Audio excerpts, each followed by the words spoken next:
Welcome back. It's been a while. I need to get used to these controls again. Have you hit record yet? Yes. Okay. We are ongoing. We're going. You're ongoing. Yes, I am ongoing. That is basically. That's the horse's name. He's ongoing. Going's the horse. The horse is called Agro. Oh yes, it is. Where the fuck am I going? Use your sword. I am. Into that wall. Yes. That's the final Colossi. It's just a wall. Just that. This Adam Richmond used to fight that every single week on Man vs Food, because then he hit the wall. Too bad there wasn't a hole in it. Yeah. That was one of the dumbest premises for a game show. I liked that show. Then you're an idiot. Well, that's the one where they used to stand and they had to make a shape to get through the hole, eh? Or they got pushed into water. But the thing is, if it was such a terrible premise for a game, how come people lost it? You tell me that. You could lose a terrible premise for a game. But it's no terrible premise. It was a great game. What's your favourite, like going back to it as a kid, what is your absolute favourite childhood game show that you remember? Childhood game show? Like something you watched as a kid, like, because you probably didn't watch game shows as an adult, come on. Yeah, well, I watch quiz shows. I watch The Chase. No, I want like a game show where you actually done something. Oh, I don't know. Trick question. There is only one right answer to this, but I'll let you see if you get it. Funhouse? Was that when you were an adult? You said when I was when I was a kid. Oh, sorry, yeah. No, yeah. I don't know if Funhouse is exactly what I mean. I was more thinking along the lines of like Big Break, Bullseye. Bullseye, I liked Bullseye. Yeah. I never watched much things like that. I think this is the flying one. Or like my favourite one, Jim Davidson's Generation Game, which was an absolutely quality piece of Did Jim Davison do that after Bruce Forsyth? Yes. Oh, okay. I can't remember ever the Bruce Forsyth one, so I don't know if there was maybe a big break between. That's a big break, Jim. I don't know if there was a break between the Bruce Forsyth one and Jim Davidson's one. I only remember the Bruce Forsyth one properly because it's been on, like, they've been showing old reruns of it on Challenge TV. Right, okay. The show, like, it's so annoying. The show, like, three generation games, 3 player cards, right? 3 family fortunes, all in a row. How's that, Ryan? It's like, you know, I'm sitting at work having a wee break, and it's like, play your cards right finishes, and I'm like, oh, good, something different now. Next, play your cards right. Later, more play your cards right. Like, for fuck's sake. They should just do 1, 1, 1, yeah, then move on. Yeah, and then repeat.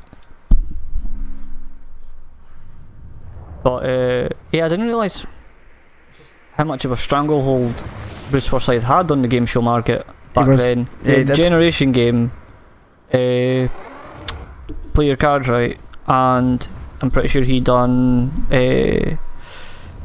what was the other one he done? He done Generation Game, play your cards right. The Price is Right. Yeah, that was it. The Price is Right he done. I was thinking of Wheel of Fortune for some reason, but I'm thinking of the Wheel in Price is Right. Wheel in. Wheel in. Ah, Wheel in. Ah, inside jokes that no one. No. That's just how you said that there. It was absolutely perfect. You're like, Wheel in. Oh, I miss wheeling. So I'm so proud to get my picture taken outside the wheeling. I don't think Munchkin was. No, he was very upset by that. Yeah, no, Jim Davidson and Bruce Forsyth both had a stranglehold on the game show market at different points. Did Davidson do the snooker one? He did. Oh, is that Big Break? Yeah, it's Big Break. Right, okay. And I'm pretty sure he done Bullseye as well. No, that was Jim Bowen? It was Jim something, but it wasn't Jim Davidson. Actually, I seen a video on YouTube a wee while ago, and it was like him doing, it was like an evening with him, and he was doing like a stand-up-y type thing, and he was talking about like the one episode of Bills Out that they weren't allowed to air because there was two Irish guys on it that got absolutely shit-faced. And that was it. Well, it was quite a long story, but yeah, the crux of it was like it came to the end of the episode, and the couple that actually won it wouldn't gamble their winnings, so they were like, right, so they let them go and brought in the second couple, and they didn't want to gamble their winnings, so they were like, we have to bring the two Irish boys back on who lost. They won like 20 quid. Try to gamble your 20 quid. Yeah, so they brought them back and they were like, right, do you want to gamble? And apparently like upstairs in the studio there was a bar that apparently the barmaid had just pissed off home and left the two of them up in the bar by themselves, so they just got shit-faced. So they brought them back out, like they convinced them to come back out. The producer or whatever, like one of the guys behind the scenes who was running it, they refused to gamble their 20 quid, so he gave them another 20 quid and was like, right, so now you've got your 20 quid to keep and this is your 20 quid to gamble. And they're like, right. So they go out and he's like, right, the presenter's like, okay, so do you want to gamble? And they're like, yeah, we'll gamble. And he's like, right, so you've got 20 quid. And they're like, no, we've got 40 quid. And they're like, he's like, no, you won 20 quid. He's like, yeah, but that guy gave us 20 quid in the back. That was brilliant. So they were just like, we can't air this. This is not working. That's brilliant. I think the pterodactyl. Yep. Say that a hero could save us. This makes me think of that song. A big Chad Kroger. Right, where's your weak spot? On your tail, probably. Do you have to press the sword thing to get? Oh no, I do have to have the sword out, I think. You do. There we go. Who the fuck is that? It's my wife calling me from London. She can wait. She could wait.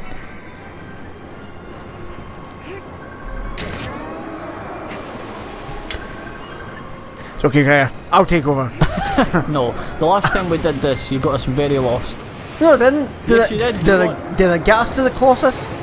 After like an hour of wandering around. That was the an hour. It felt like an hour. You're sleeping. You're sleeping shite. It felt like an hour. But I was right and you were wrong. Gregor's ringtone's not cool. It's because it's not my ringtone, it's Messenger. Oh. It's okay. Call me through Messenger. My ringtone's the coolest. My ringtone's Dayman. Ring 10. Ring 10. It's because I tried to say Dayman and ringtone at the same time. Surprisingly, it's very hard. Yeah. Ring 10. Ringtone. Ah. What's your other one? Just don't talk about spiders. Why would I talk about spiders? There wasn't a single thing about spiders in there. Why would I talk about spiders? There's a spider deep in my soul. Lived there for years. I fucking love Charlie Day. He did a big barrel roll to try and get you off. Nope. Got barrel roll. What a cock end. He's been a cock end. Try to throw you off. Why did you say that like a country bumpkin? I don't know. So that'd be cool. Country bumpkins aren't cool. I'm a hillbilly. How could this happen to me? I made my mistakes. Got no. Oh no. It's fine, he's nearly dead. I'll just jump back on him and we'll get back to it. How easy is it to jump back on him? Easy. Pretty easy.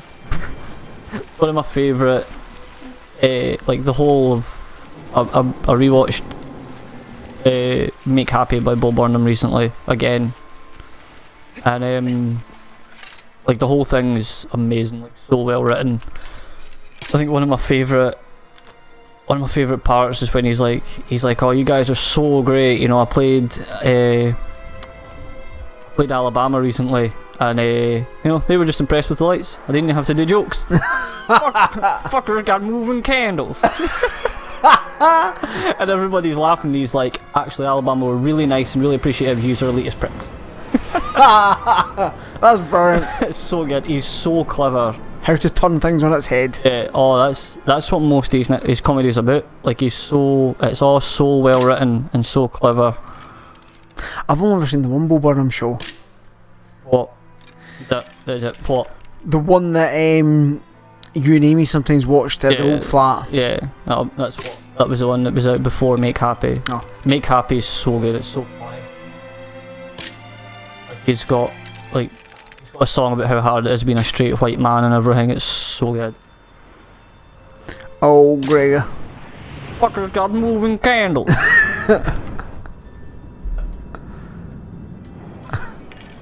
And he like the last 10 minutes of the show is a parody of like when Kanye West was on the Yeezus tour. Alright. And he ended the show with like a 20-minute rant, auto-tuned song type thing, and he does like a parody of that's all about like how he can't fit his hand in a Pringles can, and how he went to Chipotle and got a burrito, but he got too many ingredients, so it all spilled out everywhere, and he's like... So it's really like third world problems. Yeah, but then it's like the actual... That's kind of that's what it starts off about, but then it becomes about like his decline in mental health and how he can't really handle this and how he needs the audience in order to be able to do what he loves doing, but at the same time he wants to be able to say what he wants without needing the approval of an audience. And it's like with all his songs and comedy and that, there's like loads of different layers to it. Yeah. It's very complicated. So it's really like a commentary on Kanye West then. Kinda, aye. It's just so funny because there's a line that's like it's something like, if you don't have chicken then I'll take pork, but I'll blow my dad before I eat a burrito with a fork. You're the burrito expert, you should have told me I was reaching maximum capacity. Where's your last thing? Under the rank, probably.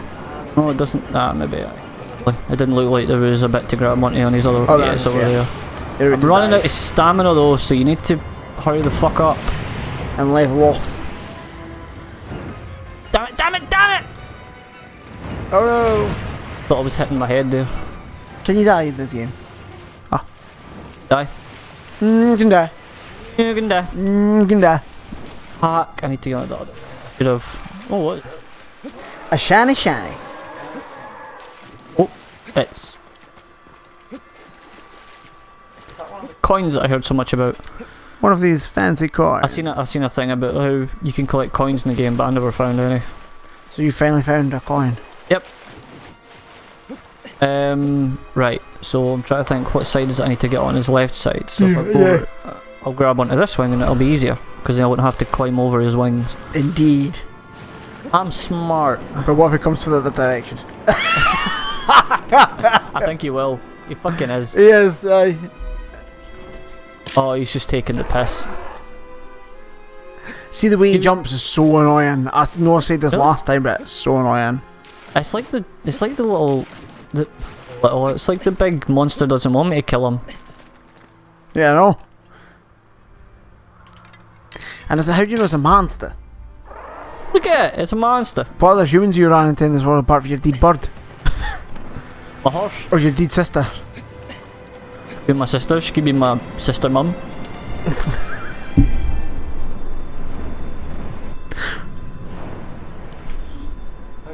Yeah. Just pick a side. Pick a side, bitch. I'm surprised your arrows reach over there. Oh well, one. And the arrows fly so straight. There's no arc at all to it. Plus wonders is Hawkeye ain't got nothing on him. I only brought like 10 arrows.